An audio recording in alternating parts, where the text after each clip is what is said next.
your question for the Prime Minister? The question is, do you regret the personal damage that your scaremongering campaign has done to your reputation and legacy?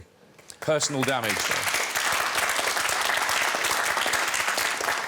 Well, James, with respect, I just don't agree. I think there's a very positive case for staying in a reformed European Union.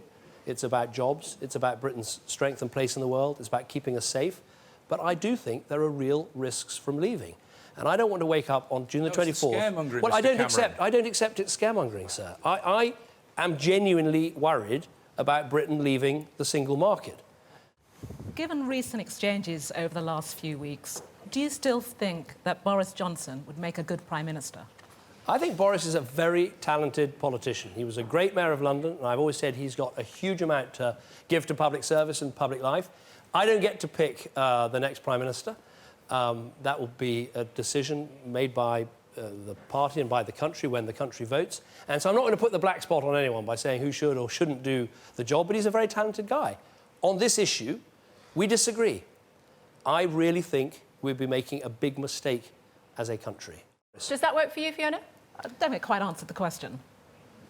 You haven't answered the question. The question was, do I think Boris should be the next Prime Minister? No, I'm saying I'm not going to... a good one? I've said he's been a great mayor of London, he's got plenty of left fuel in the tank, and I'll let other people decide. And that's as far as I'm going to go. No. Let me finish now, because I've seen you interrupt many people beforehand. Let me finish now. That is not answering the question. I was going to do Turkey, if you want me to do Turkey. I'm an English literature student. I know waffling when I see it, OK? I'm sorry. But you have not answered my question. How can you reassure the people who do want to vote out, because I have many friends who want to vote out, that we are safe from extremism when we are willing to work with a government like Turkey, who want to be part of the EU, when, like I said, they are under heavy accusation. Which I've got it. is like Saudi Arabia, who we sell military arms to. Soraya, we're going to run out of time. I'll be really quick on Turkey. There is no prospect of Turkey joining the EU in decades. They applied in 1987.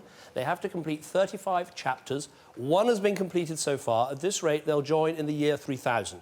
You said that Sadiq Khan wasn't to be trusted a few weeks ago. And then a couple of weeks later, you appear on a platform with him. Isn't that an example of your hypocrisy and scaremongering over the course of this campaign?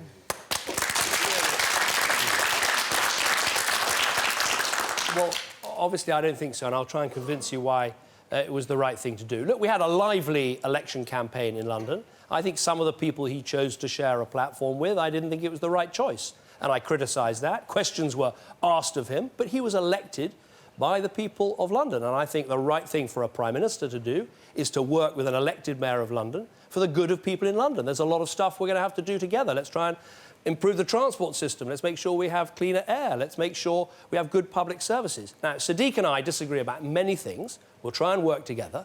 But on this issue of Europe, we agree.